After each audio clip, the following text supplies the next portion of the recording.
Hello everyone, Mark Station again, and today we will go with rendering, lighting, and material editing, at least the basics. So here we have this figure, this chicken, and a couple of things we have to take care of first. If I press numpad 0, here's this camera view, which one is a little bit off, so we have to adjust it definitely. The other thing is I have to recognize that now the rendering engine is set to Eevee, which one is good, but we can get better results with cycles, and some of the materials are working better with cycles. It doesn't mean that all of them are just working in general better with cycles, but for some we need special adjustments if we are using Eevee. So to simplify things, cycles is usually better with testing materials. Okay, we don't need that many samples, so in the viewport I will leave it as 8. And in the rendering will be about 16, which one seems to be low, but for testing, especially in the beginning when you're looking for color, composition, lighting in general, you don't have to waste too much time. Every second can count, so keep it in a relatively low session. Alright, so let me press function key 12 to see if it goes any well. Yeah, there we are. We are using cycles. The lookup is working great. The number of samples are showing, so that one is looking nice. Great. Now we'll not wait until it completes. I'm just pressing escape right away because it seems to be a little bit high in size. It's already 20 seconds, which one is just too much for basic work. So let me hit. Actually, I'm just waiting. The final one is a little bit longer usually because the noising is coming to play, and it was 36 seconds. Not bad, but it's too much. So what we need to do first is, because it's a standing figure, it would be better if we have a standing portrait composition. So first of all, the resolution should be about 600 by 800. That's a standard 4:3. And the percentage is just okay. And as you see, the figure is completely off the camera, so if you don't have this bar open, you can open up with N and camera to viewport, and now we can just use the rotation and pan and zoom and whatever tools to adjust things. Let me go in here and just look. Okay, so that's it for now, and just turn off the visibility and we can rotate the way. So now here's the camera set. Alright, this triangle means this is the active camera, which one is good. Okay, so what's up next? This resolution is looking fine. We don't want to change anything crazy yet. It's time to look at the settings. Whenever you are pressing function key 12, it will actually go into the active camera or into the active object that you're watching from, and it will create a render, which one is good. You don't have to worry about all the things. I'm happy with this composition, so that will be good. Probably the lighting is coming from the back too much, so I'll pull that light a little bit front to make sure that the figure is looking nice. The other thing I will do is I will increase the resolution a little bit. So these are a little bit jaggy. Alright, so let me just save it under that name and start blend 001 and save as. There we are. And look for the models. So in my case, Alt E is working, but if you don't have it set to your special hotkey geometry wireframe, that's what I do. And go to the modify panel and press Ctrl 1. So see if the levels are there. Ctrl 1, and Ctrl 1 will be just great for almost anything in here, especially if we are working in lower res. So for testing, the only reason you actually need some kind of a smoothness is to see the intersections and some tiny areas and the shadow quality, but keep it as low as possible in general. Here, there's nothing special. The only thing that was turned on shade smooth, so I will just turn on shade smooth for the rest of these. This was a little bit unique because it's so segmented. So to increase that, I will press Ctrl 2, and that adds this 2-level resolution, which one is fairly good. So let me turn back on optimal display. That's right. So if you press function key 11, it will bring back the previous render. Now, unfortunately, it exits from the Camtasia record, so that's what happens. But basically, this is where what we have, and looking for the resolution. I forgot to adjust the resolution here, but everything else is much cleaner and nicer. It will be easier to adjust the shadows and lights once we have this little bit of a tune in. So right click and shade smooth, and it looks well. And let me see the light source. Here's the light source. Now, this overall scene was fairly light. We can bring here an image editor and look for the image render result and see it here. So instead of pressing function key 11, this may work as well. So for comparison, this is what we have. And the light source is spreading everywhere. What type of light is it?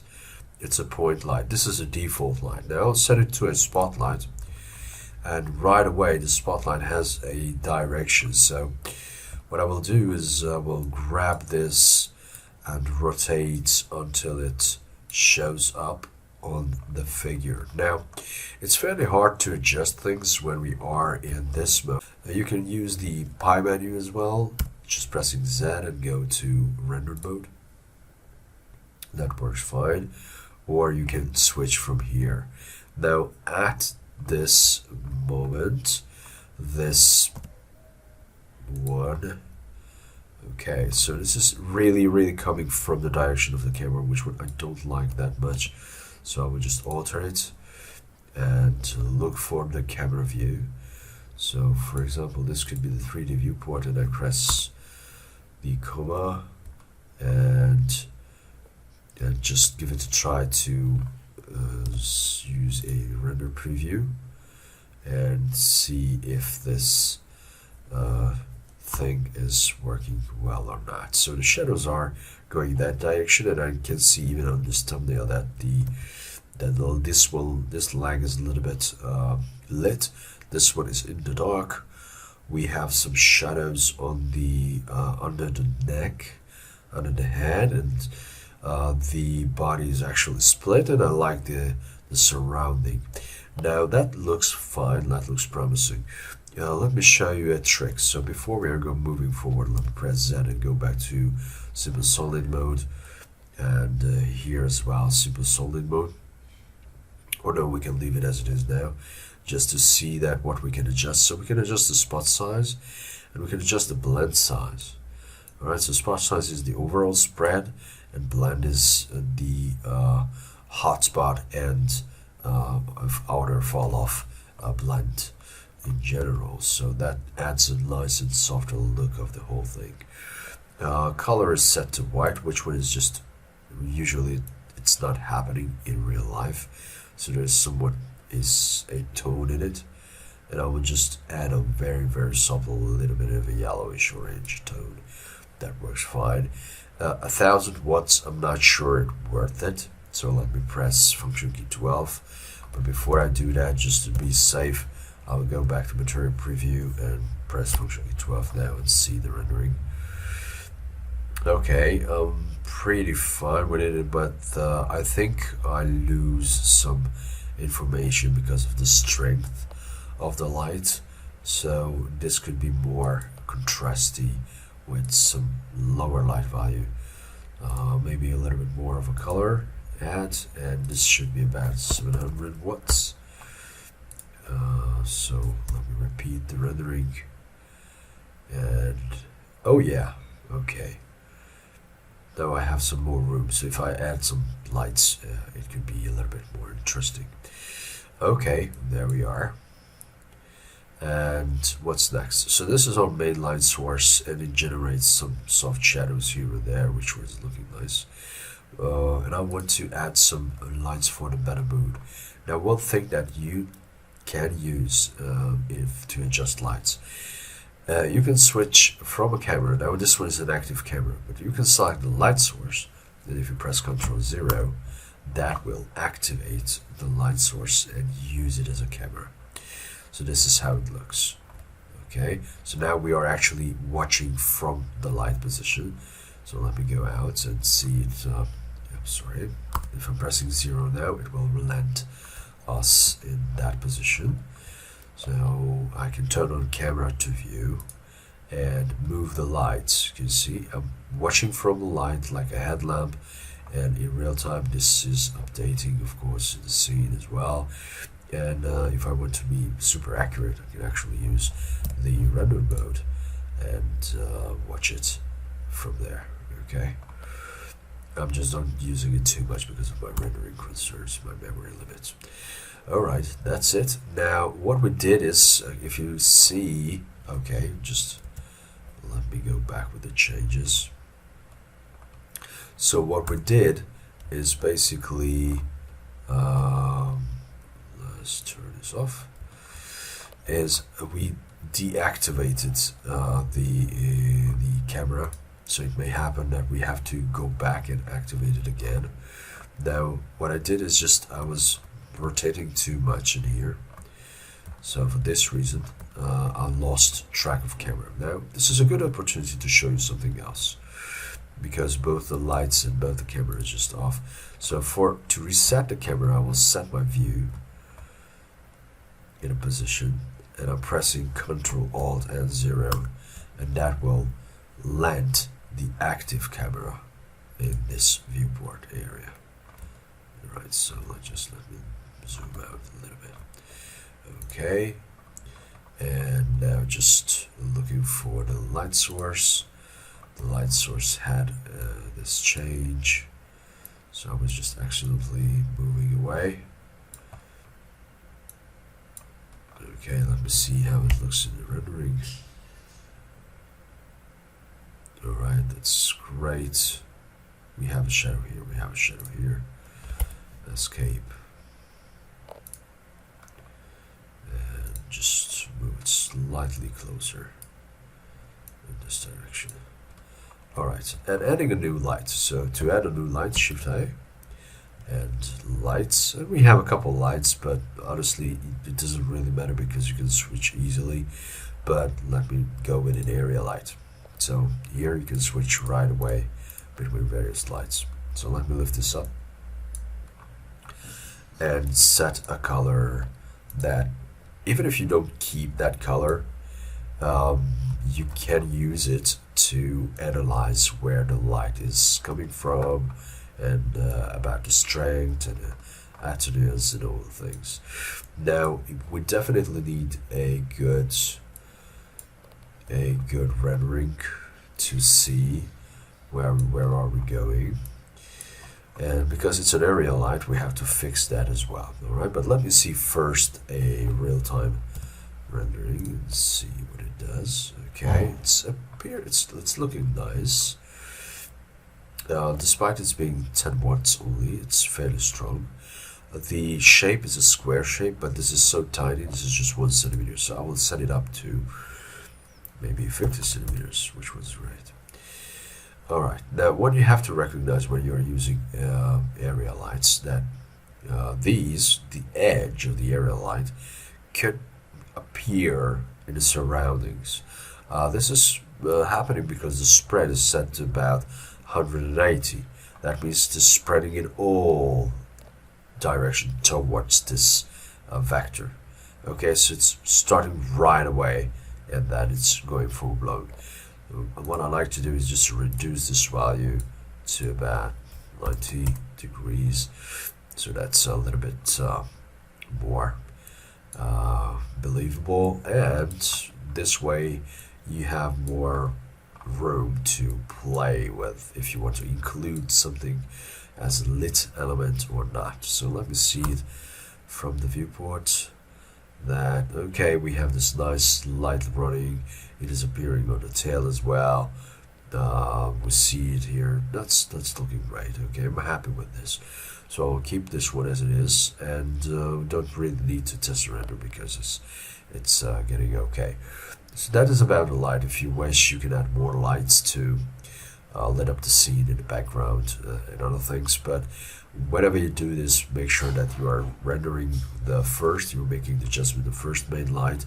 Then once the main light is okay, then you are moving forward and adding more and more lights, because it could be quite problematic if you have too many lights and you don't know their internal relations and how they're interacting. Okay. Alright, so if you want to see something more about the whole thing, we can adjust the focal length, for example, of the camera. Let me see what it does. So we're zooming in with the focal length. That's a little bit higher. 50mm is usually the default. That can be a little bit drastic also. If we keep it lower, then the perspective will be stronger. And this is the size of the sensor, so you can also change it. But 36mm is the standard sensor size. Right, so these values can go hand in hand. We can turn on depth of field if we wish. Now, when depth of field turned on, the distance will become important. Now, you can measure the distance by picking an object. So let me go back and use this. Now it's the chicken body is set to the chicken body, and we have this f-stop value. Now if this f-stop value is a little bit lower, that means there will be more graininess and more softness on the picture, and if it's higher, that will be more sharp. Usually when you are using it for outdoors, usually this f-stop is a little bit higher. Or if you have a macro photo, usually f-stop is a little bit lower. Now let me turn this off because it's not really helping us for testing the renders. But here we are now. It's time to look around the materials. So I will switch back to look dev mode. That's also known as material mode. If we press Z and go to material preview, it works fine. Alright, so it's time to look for the materials. Now we have a UV editing and shading window.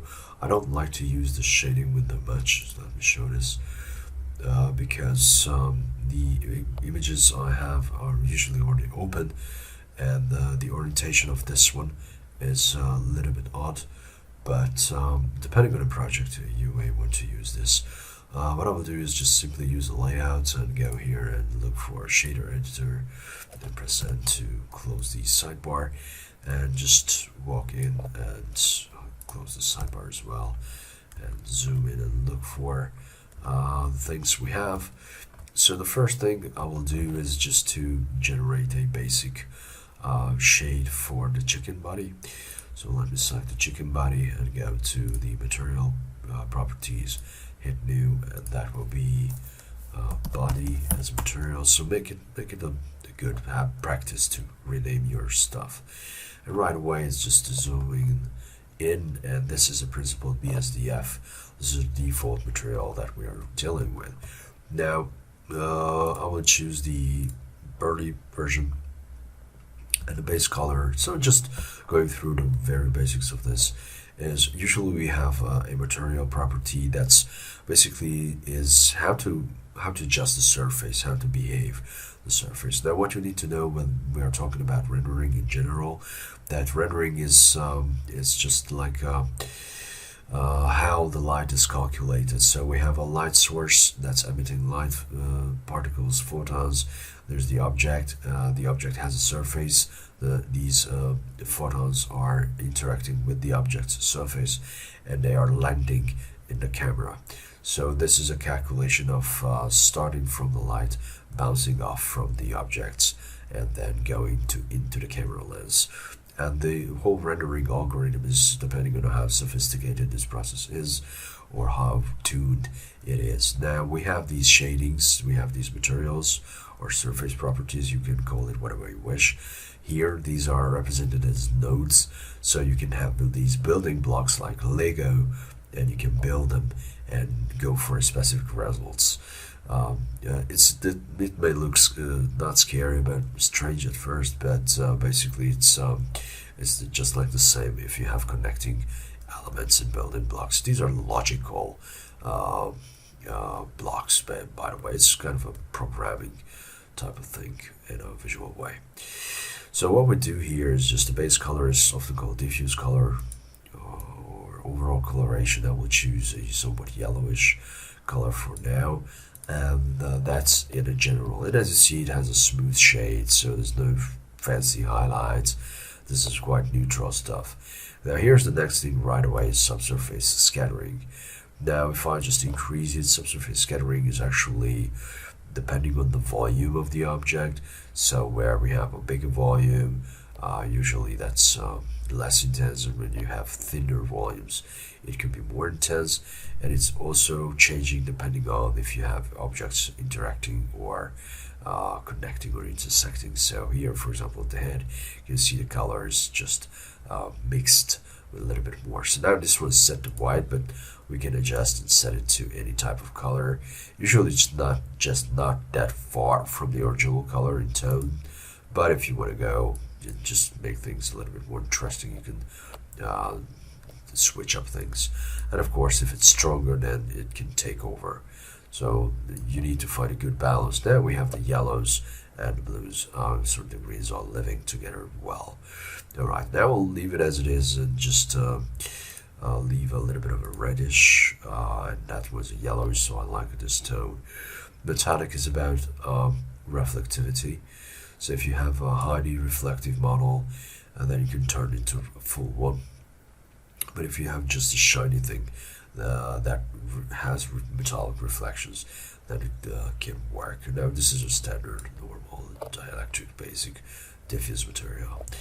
Alright, specularity, it's before you adjust specularity, it's just it's a good idea to remember the roughness settings and then adjust specularity to your taste. So if it's highly glossy or not, and then going back and adjust roughness, because roughness will break up this reflectivity. Okay, so I will make it a little bit more reflective. I want to make it look plasticky and have some lower roughness, just a touch. It's like a thing that's blasted, and it's not that too shiny anymore. Specular tint is altering the specular highlight. Anisotropy and anisotropic rotation. I'm using it sometimes with letters, like bags or something, but it basically alters the direction of the specular lights. Sheen is for a kind of an edge light that could be used for velvet and some very soft materials where the surface is a little bit fluffy or something like that. And sheen tint is just altering that. Clear coat is like applying a varnish. So if you wish, you can apply a strong clear coat. Now its clear coat roughness is adjusted separately. Okay, so that's how it goes. It works well if you have a kind of a paint, or if you are trying to create something that's again like varnish, like flooring, floorboards, or anything that works in that behavior, in that manner. Index of refraction is usually, this is the default value. If you are creating glassy things, you can increase it. If something is a gassy thing, that maybe the gassy things maybe about 1 or closer to 1. The glassy things maybe about 0.6, 0.5, 0.6. Transmission is about the opacity, not opacity, but how glassy the material is. Now it takes some time until it loads in here, but basically that what it does. And if I'm hitting render, then we will see a little bit more about this.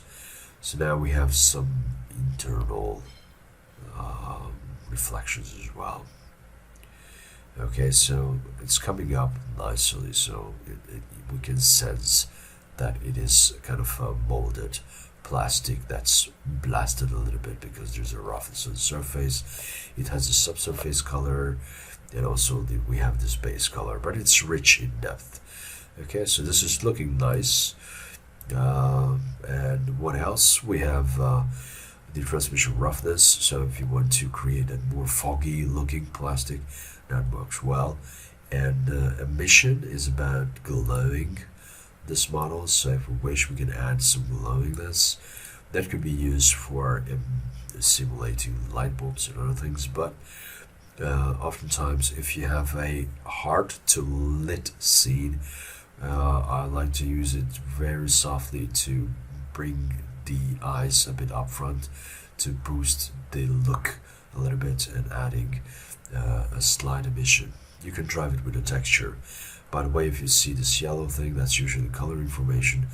The blue one is about bumping and other things, and the gray ones are the factorials. That's for simple grayscale and input values.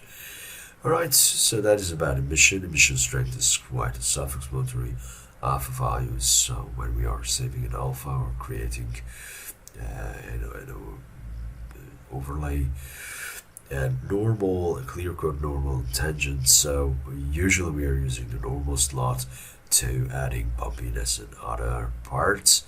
It's a little bit misleading. Usually normal maps are just based from geometry, but you can fake quite good normal maps right away in Blender. Alright, so that's where we are now, and maybe subsurface could be a little bit lower. And let me zoom out. So that is for the chicken, but here it is a patch, so we can go with this patch. Let's tell you what I'm looking for about this patch. We should create a new material for that, and rename it to patch. And this is the principle, the same thing, and right away we can load a texture. Now the texture is Shift A and texture, and we can use image texture. So that's one thing. Or if you have the map open, the folder open, you can actually just drag and drop the thing, and it will right away create that image texture slot. This one's great. It doesn't work the same way with environment textures, so for those it's better if you create one, but you can drag and drop it here.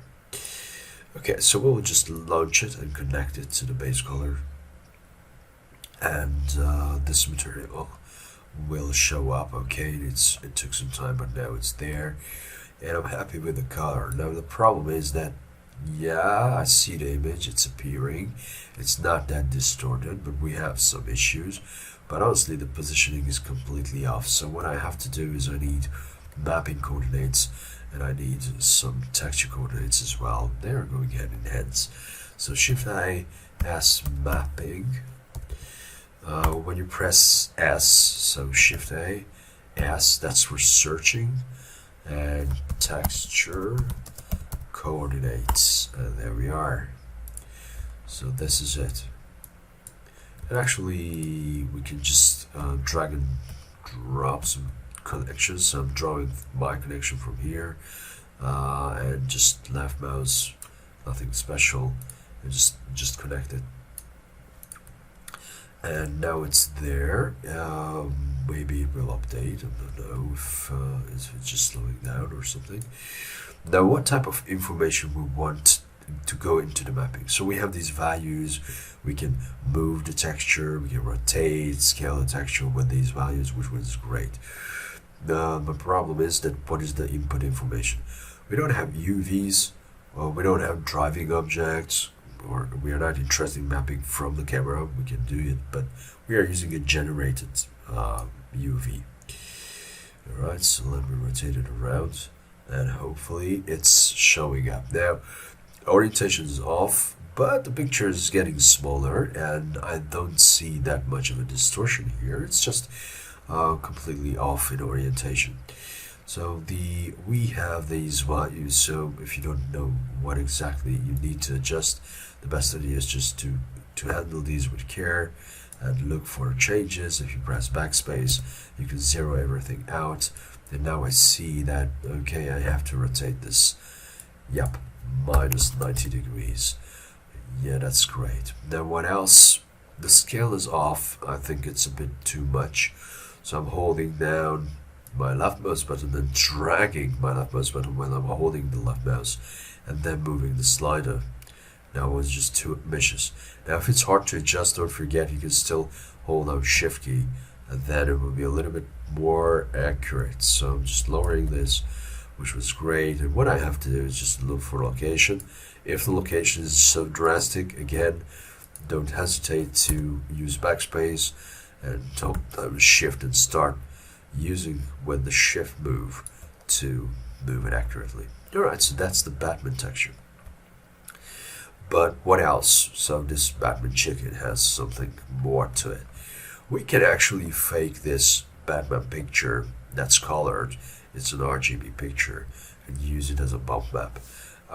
If you're lazy and you don't want to create your bump map, this may be a solution, although it's temporary, not the most elegant way, but it works. So Shift A and S and bump. We are looking for this. This little block can transform our information into a normal output. So when we have this color, we'll go into height map. So that will be converted, this information, the RGB will be converted into a height map. Now height is usually a black and white image. That means where it's white, it's just elevating. Where it's black, it is just recessed. So that is like a color information with this traditional bump map way. And here's the normal output. And when we start using it, just a second, it will show up. And yeah, that's quite strong, okay? So again, it's not the most elegant way, but it works. So you can quickly just give an idea about how this may look with a bump map. Now I'm reducing the strength to a normal level, and this is getting good. Okay, so this is getting good. We can use the invert function as well. In some cases, that's giving us a better view. Now it looks like these blacks are a little bit protruding. So if you like it, you can keep it this way. I will leave the original. But here now the difference is much more visible, even if its strength is very low. Okay, so we can play with that. Alright, so that is it. This particle model has not much specularity. We can add specularity a little bit more if we wish. And this could be a more rubbery thing. But that's it, I will leave it as it is now. Okay. So what else? Definitely we have an environment, and that would be important, and we have a backdrop. Now, let me do these two things. So the easiest part is the backdrop. So let's just select this guy, hit new, and go to backdrop, and just set to whatever color. Basically, is just a little bit of yellowish, and we will test it in render. We don't need subsurface. Maybe the specularity should be a little bit off. We don't want to create a reflective material, or do we? And it's time to test in a rendering. So we have again we have a fairly low resolution rendering and low sample count rendering. That can speed up a lot of things. I will wait for the final render, but as you see, the last render was about 14 seconds, and now we have a 15-second render. Okay, if you have complex materials, a lot of models and other things, it's a good idea to keep in mind that if you're getting lower, usually it's faster to design your scene. Alright, so the Batman patch is there. I will add the texture just in a second to this body, but before I do that, let me go and look around the eyes. Okay, so because that will be a different type of texture from this Batman one. Okay, so what the main difference here is, first of all, we have a glass outer shell for this eye, and I will turn off the visibility of it. It doesn't mean it won't be rendered, it's just not visible in the viewport. So head, IR is selected, and we have a material for this guy. But the reason we have a material because it has UV coordinates. So let me go to the UV editing palette, and we are already in isolation for this. So you know, isolation hotkey is the slash hotkey on the numpad. And what you see basically is because we are right away you're landing in edit mode. So because every face is selected or every edges are selected, this is why the UV editor shows our content. So by default you have to have a selection, and then this thing will show up. What you see here, these are the ISOs, and these ISOs are created by following these seams. So imagine that you have a t-shirt and you have a big scissor and you chop it up and cutting it up along the seams. This is what happens. So it's like tailoring in a reverse way. To create such thing like that, first you have to just select your edges. Number 2, select your edges, and then right click and mark seam. Now this is obviously not a good idea to have a seam like that. So let me undo this, but this is how you create a seam. And once you have a seam, then you can create the UV layout by going in. So let me press A, by right click or pressing U, and here's this unwrap function that will unfold the complete thing, and then you can paint. Now the picture that I'm using here, and let me go back to the layout. The picture I'm using here will be a painted picture that was painted in Blender, and that picture is chicken eye base color. And let me show you just a second. I will show how it looks. This is how it looks in place. Okay, so that's where we are. We definitely need some specularity.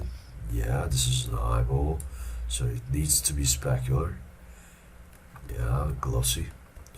So that works.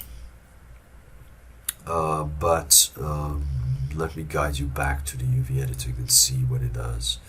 So this is the actual picture and how it relates to the layout. So we have this this iris area. We have and by the way, maybe I will switch to material preview and show this. So here it is, the iris idea. We have the inside, that's the inside part. This one is actually the back cap. Because we have so many triangles here, it's easier if I just cut it off and put it somewhere else. If you want to cheat, we can actually cheat with the sizes, but right now these are fairly good in proportion. This iris is already much bigger than it's as an exact match, but if you are painting in 3D, it's not that big of an issue. Okay, so that is about the texture. Now here it's not that visible, but this is the picture, and actually we can switch to the Batman picture if we wish. So if you have a UV and you want to check how that fits to your picture, you can always use it. Alright, so now this is just for the view, by the way. This is just for the UV editor and not really changing the texture as you see here. This is just changing the reference in the backdrop. Now, as something before we leave this mode that should be mentioned, that when you have this, all of these edges, points, whatever selected, it's you can turn on the UV sync selection, and that helps a lot if you have to find issues or weld things and repair things, but because it will show the actual polygon. So if I have these two selected, these two are represented here. This one, these two, where they are, they're here. Okay, so if we are, yeah, so this polygon, if I'm selecting this polygon here, that sits right on the back. Alright, so troubleshooting, looking for specific locations on the textures, or if something is jaggy or something is distorted, this way you can easily find it out.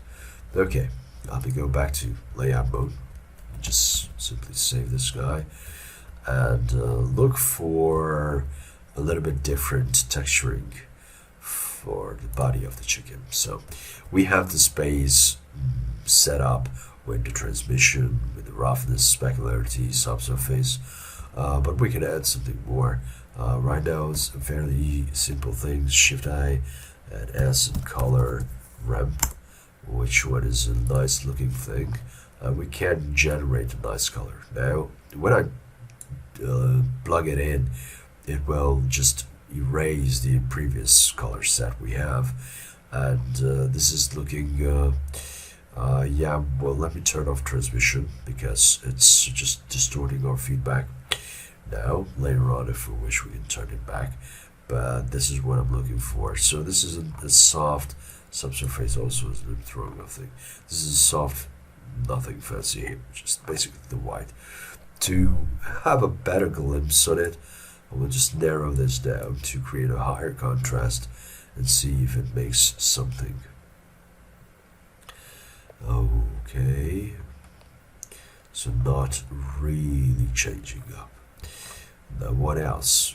Maybe we can use a mapping, what we had from the previous section. So to do it is again Shift I S mapping, and Shift I S if that's not active yet because we are still in move mode. Shift A S and texture coordinate,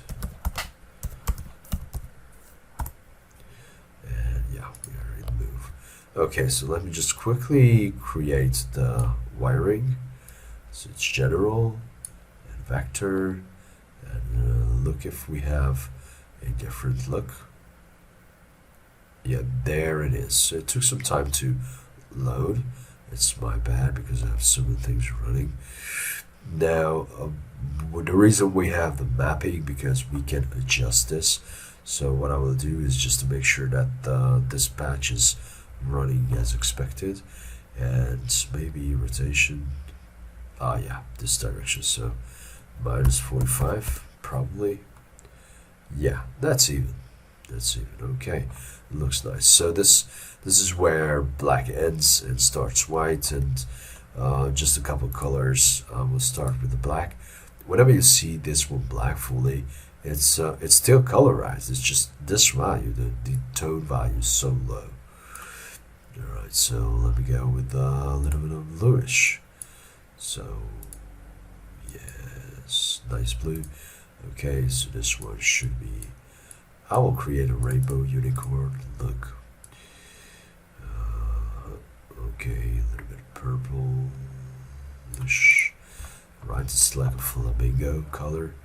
And why not? We should create another one. Just pressing plus sign, minus sign, you can change these. And this in-between color, yeah, green. Green. Which one? This turquoise. Yeah, this looks nice. Maybe a little bit stronger. Okay, more vivid. More vivid colors are useful, especially if you have some subsurfaces getting back on, because that will alter things. I will just increase that, and we have this transmission value fairly high, and look where we are. Okay, that's wow. That is wow. Maybe not that much transmission we don't need. Just slightly, a little bit, to add depth of this one. Okay, it's time for testing. So function key 12 will land us in the camera, and we have this shiny material, and we can use some type of noise that can bring us. Bring more details, but I like this soft plasticky look. Alright, so we have the Batman patch, the bumps are visible. Oh, this one looks great, and I like actually the backdrop color as well. You know, if you wish you can add more lights, but that's it basically. The simple backdrop was created by having a plane, extruding one edge, and then just using some chamfers fillets on the other parts to make it a nice blend in here. Okay, so what we need a bump map for this. I will use a generated bump map, it will be the Musgrave texture, or noise, or Voronoi. These are just great things. Musgrave is it's like Dent in 3ds Max, but not as strong and separated, but it looks nice. And we can click it in, plug it into normal, and see where we're going, where we're heading. Alright, so it just takes some time. Okay, can you see the sizes just overall scale? If we increase the scale, now it will be softer. But before you're going crazy about increasing the scale, you can actually change the details as well, because detail can add to this thing a little bit more. Alright, and maybe a scale should look great. Alright, just testing this.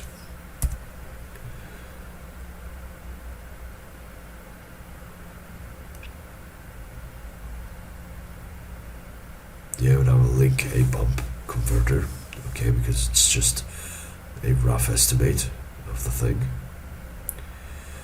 But the size looks okay, so let me bring back the bump. Shift A, S, and bump. And drop it here, and now it locks in. Oh yeah, that's what the issue was. Sorry, it just was go to height. And just hitting Function key 12 and see the render.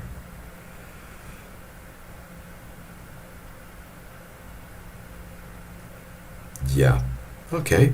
So now what we were looking for is coming out.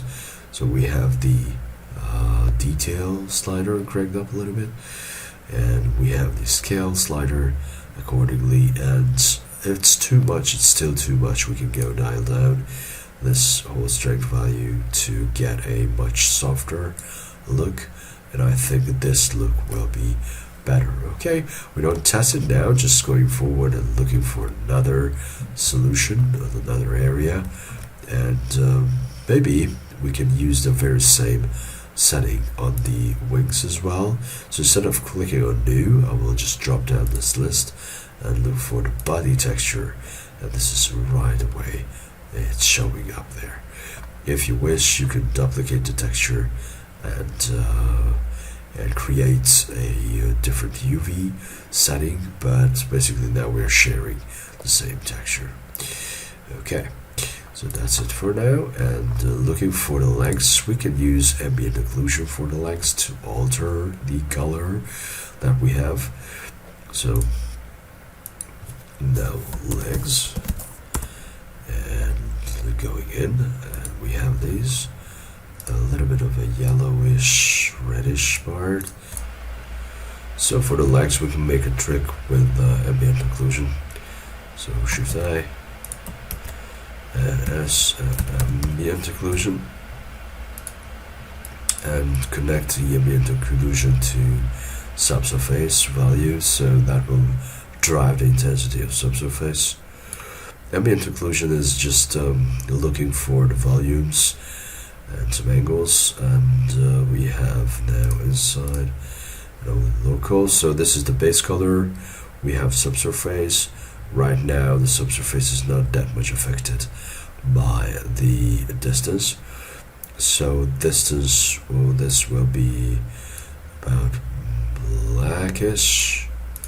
Distance is just lower by 0.1, and even lower, like 0.02, and yeah, it starts popping.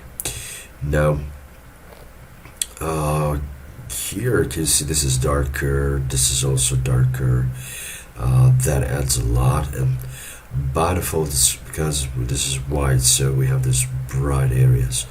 We can switch this to a yellowish tone, and now we have an interesting combination of things, and we have this subsurface meaty look of the chicken legs. Okay, we can also add some bumpiness, and simple Shift A and noise will go with noise. noise texture, and Shift A as a mapping. No, it's not mapping, bump.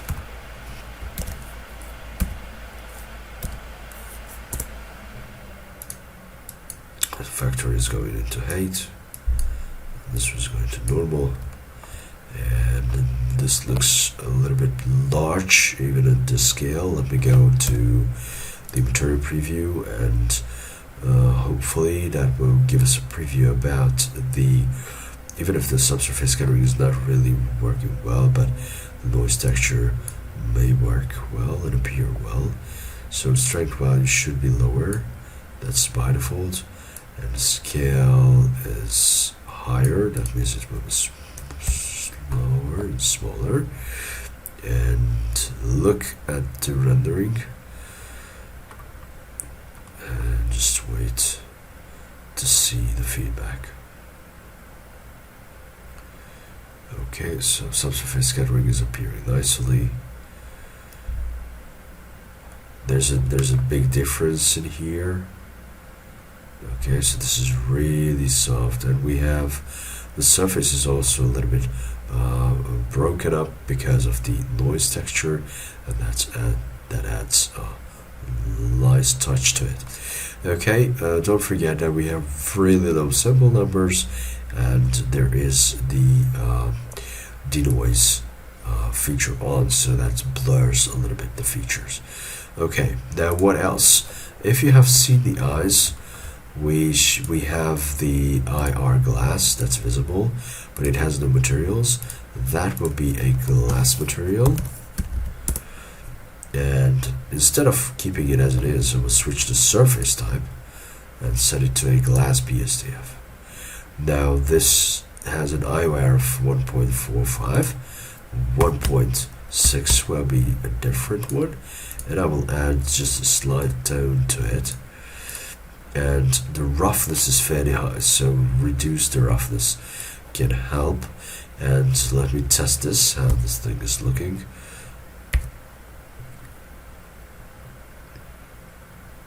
Okay, it's appearing nicely, and we don't have an environment yet, but we will add an environment just in the next phases. Alright, what else do we need? Once the eye is looking fine, so again, this is the rendering of the eye. We can improve a few things, especially on the right lighting front, if we introduce an HDRI background. Now to do that, we will go to Weld, so from Object to Weld, and look for these nodes that we have prepared. And Shift A, and we are using an environment node, environment texture, and this will be actually an HDRI, a spherical texture. So color is loaded to color, and we should open something, and we need this is a very basic, very low, very small in size texture. It's just fast and smooth to change. Okay, so now that is live, and by default we are using material preview, and that's working with Eevee. If we are switching to render mode, then and we rotate around, and then we will see the Kunst distortion smooth zone. That is the background I have used. Okay, so it's a pretty low resolution image, but that's how it looks. And if we are going back to the render one, we can press function key 12, but before I do that, I will leave the scene rendering and apply some other materials. For example, this one will be the beak,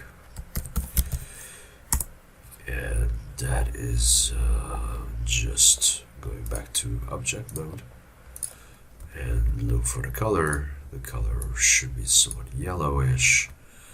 We can have a subsurface color that may be a little bit more of a lilac tint. And yes, we need subsurface in general. So this is just a subtle subsurface radius. if we are changing this lower end and using shift to make a very small value. It's a small size model, so that helps this with a couple things. Now subsurface is not that strong, but when we are switching to rendering, it will behave differently. And now, because we have subsurface, these areas, when the beak is pressed to the other side, that will highlight a little bit better. Okay, so that looks fairly nicely with these settings. Okay, and definitely this was a little bit strong, I guess. Maybe the scale I will increase it slightly, a little bit more, and the strength values will be set to 0.08, so not much of a strength to make it less aggressive. Alright, that's great. Now going back to the normal material preview mode, just to speed up things. Okay, and here's the comp and the vattel. Comp and vattel. And that would be about reddish tone. This was fine. Subsurface and a little bit orange, and just a very tiny subsurface scattering. Specularity should be high, but roughness is also high, so that generates a nice spreaded, sweet look. And I will use the same material that was used for the beak in here. So that is this little thin item that's around the eye, and the material we are using will be the beak material. So that's good, looking good. And what else? Of course, we can apply different materials for the eggs. Now, something, I will not go crazy with this, but what I will do, I will select this one and create this glow egg just to show the glow function. So glow egg, and just look around the emission, and that will be a reddish emission. So there we are, and we need emission strength value. Let's set to 12, and just a second, the base color should be this darker tone. And we have, because we have emission that's quite strong, and it alters the color. But look at what it does in rendering. So there we are, and it's already lit. Alright, so that's going well. Now we can alter the colors if you want to make it look a little bit darker. You can alter the tones, even here in the emission color, and you can also apply a light source, so next to it, if you want to combine the effect of the material emission and the glowing effect. But if it's just a simple emission, simple glow, that just makes sense if you keep it fairly high. Okay, now that is it. So what else? We can do this all day long. One thing that may be an interesting part is if we have this bowl like thing, and we can do this, we can apply a couple shaders, modifiers in here. Let me rename it to bowl, and go to material preview and save as, and okay, and isolate this one just to see. So we have the material, and the base color will be, I think a color ramp is great. Color ramp, and a little bit brownish, so maybe a little bit brownish, that fits. Here this will be a lighter brown, maybe an orangish. Okay, we'll see what's going on. So this will be the color. How does it look? Okay, so it's quite uniform. Now, of course, we need mapping.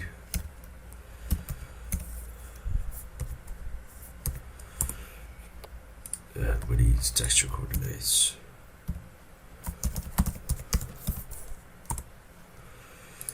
And this is also generated, so that would be in vector.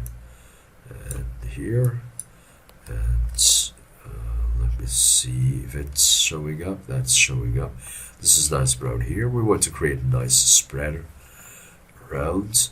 So what should we do? What rotation we can apply? 45. What it makes? 45. Okay, so that's, yeah, this is somewhat horizontal. This one makes it horizontal. So set it to 0. Here, this should be about, okay. Yeah, I'm happy with this one. Okay, so now I see that this is oriented pretty well.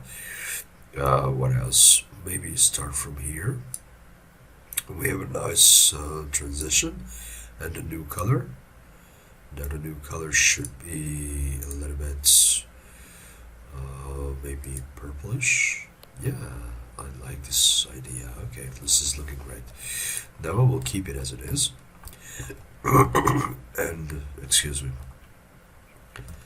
And what we do want is maybe we can play with the specularity, or not with the specularity, but with the roughness. So specularity is fairly high, but we can apply some texture to the roughness, and that will be a Voronoi. Shift A. And we need here we are, texture, Voronoi texture. So there we are, and we will lock it into roughness.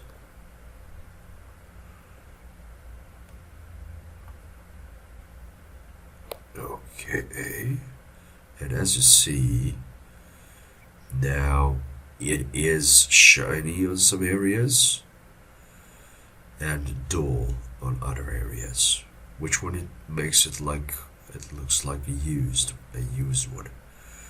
Okay, I will not adjust anything basically. I'm happy with this one as it is, but if you wish, you can always adjust the vector, change the scale, whatever. If you don't see it, you may want to use the color and hook up the base color and see that. Right now, this one is looking nice. Okay, so don't waste too much time on it. Let me go back to the original and look at it from the camera and zoom out. And if we want to see the eyes in the viewport, I will turn off the visibility in the viewport only. And basically the other eye is not adjusted, it's not visible, but that should be adjusted as well. But that's it for now, so let me render this thing.